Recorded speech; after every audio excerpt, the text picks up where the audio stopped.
All right, we are in Acts chapter 27 this week in our daily Bible reading. I want to encourage you to read Acts chapter 27.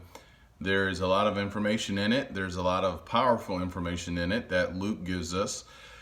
As you read Acts chapter 27, notice the word we. Paul is traveling here. He's going to begin this voyage to Rome. Luke, the physician who also wrote the book of Luke and the book of Acts, he is also with him as well.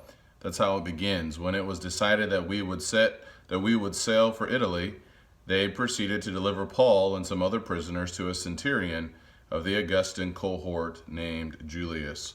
So if you drop down and look at verse number 5, verse number 6, verse number 7, verse number 15, you can go all the way through the entire chapter. You can see that Luke was there with Paul as well. We don't have as much information as to when Luke joined together with Paul, but we know that he was there with him as well. So one thing just to keep in mind as you read this chapter.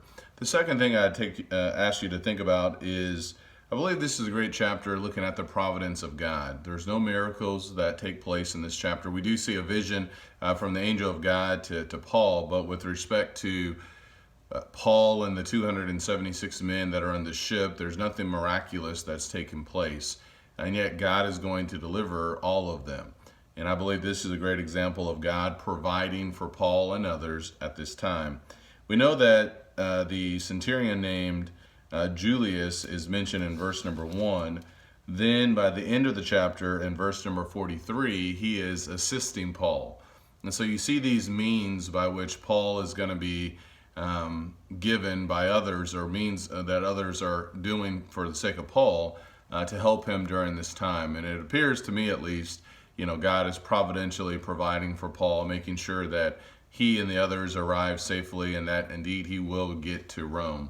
So just a couple of thoughts for you to think about. Take care and God bless.